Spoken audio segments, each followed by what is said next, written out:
or did they crack the code of what the Clippers were doing to the Jazz earlier in the game? Rudy Gobert was absolutely mammoth in this game, and the Jazz defense stymied Lou Williams in the second half. We'll talk about all those things, plus take your comments. It's all coming up on POSTCAST. Hi, I'm David Locke. This is POSTCAST Live after every Jazz game on YouTube, Twitch, and Facebook at Locked On Live, also at DLock09 on Periscope. Please jump aboard the chat room. Give me your thoughts, your questions, your comments. I'll open up with a few thoughts of my own and then turn it over to you in our quick little post-game show after every game. So the Jazz tonight beat the LA Clippers. They go up by 20 and they win it 114-96. They have a 10-0 run. They do all the things we've talked about, but it really was not that easy tonight. The Clippers came out in the first quarter. The Jazz took 12 threes, and then the Clippers started just hugging the shooters, forcing the Jazz to play 2-on-2 on the pick and roll, and it became a problem for him. Donovan got caught in a terrible mid-range game. Patrick Beverley defending the heck out of him and giving him a hard time on the night. The Jazz had a hard time. They didn't get open looks. The ball didn't move. Talking before the ball game with Ty Lue, he said we didn't want to get in a closeout game. They didn't. They were able to prevent themselves from getting into that game. We didn't see any of the ball movement from the Jazz that we usually see. They were really in a tussle, and then they broke the game through. And it'll be interesting to go back and rewatch this game because I'm not entirely sure I know exactly what happened there. But what I do think happened is that the Jazz first defensively got way better. Lou Williams was 1 of 8 in the second half, which was their primary player without Paul George and without Kawhi Leonard. I think that they ended up, that got them out in transition. It let them run a little bit more. They made some adjustments on the pick and roll. They clear-sided the pick and roll. We talked to Mike Wells at halftime about that, in which Joe Ingles and Rudy Gobert really conducted a masterful performance. And then Rudy was mammoth. Rudy finished the night with another 20-20, his 4th of his career, his 2nd of the season, his 11th 20-rebound game there in that ball game. Or this game, the Jazz are 11-0 in those games. So Rudy was truly, truly dominant on both ends of the floor again tonight and carried the Jazz to the win. My quick take on this ball game is I don't think the Jazz cracked the code, and I think we're going to see it. I don't know if Kawhi and Paul George play on Friday, but we're going to see the Clippers come out with a very similar strategy from the start on Friday. They're going to switch a lot on the outside, but when the pick and roll comes, they're just going to drop the big back, try to force the Jazz into shooting the little floaters and all the mid-range shots, not allow the ball to get kicked out, not get caught in a closeout game. It's a good strategy. Lloyd Pierce did it first in Atlanta this year. It's the answer to how you play the Jazz. They've slaughtered the teams that have tried to switch them. They've torched the zone.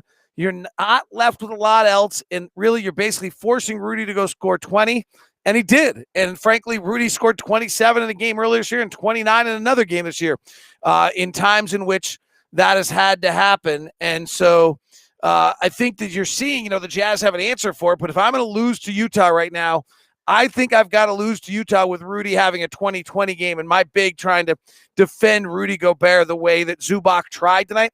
This was Rudy's best offensive game I've ever seen in the sense that he had a good night at the free throw line. And we saw him on 2 different occasions score over a defender. The book on Rudy, he shoots about 25% if there's someone between him and the basket. Tonight, we saw a left-hand hook. We saw probably actually 3 field goals tonight when he went over somebody for a basket, which probably makes that as good an offensive night as I've ever seen out of Rudy. He's been trying this for a while, and he's been pushing it and develop his offensive skills, and he did so. Defensively, I thought the Jazz Lou Williams was their only offensive player tonight. The Clippers went at Bojan like I have not seen someone do. Bojan only played 23 minutes tonight. They isolated Bojan and just went at him. And this is another, the Clippers exposed the little weaknesses we have. If Royce O'Neal's guarding Marcus Morris and they're playing 3 guards they started Patrick Beverley, Lou Williams, and Reggie Jackson, Bojan has to guard one of those guys, and they went at Bojan every single time. So I feel like just the injuries to the Clippers, 3 starters not playing, the lack of depth that they had. The Jazz just wore them down, were pretty relentless, and overwhelmed them by the time the night was over. I do not think the Jazz cracked the code tonight the way that they did against Milwaukee, the way they did against Boston, the way they did against Miami.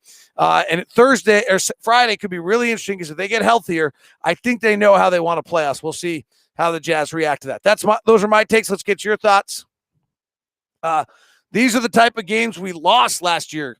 Gritty effort, says gutsy effort, says Kelly. I'm not sure I think that's true that we lost those, but we can go with it. Daniel Calvert, show them, Rudy, go Jazz. Andrew Livingston says, what do you think would be the difference the score had Leonard and George played?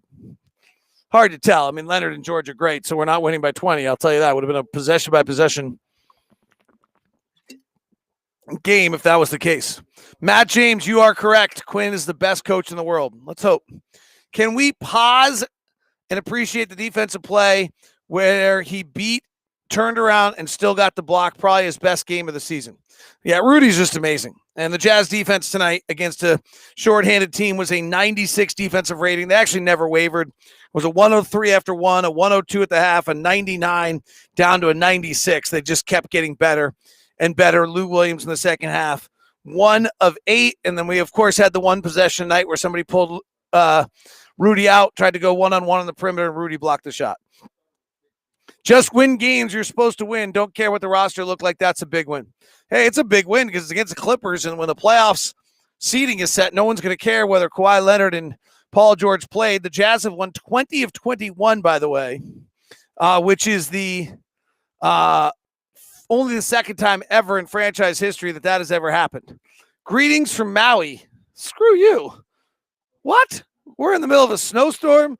People are like in Dallas are freezing to death because they tried to have their own electrical system, and you're going to say hello from Maui. I'm a little jealous.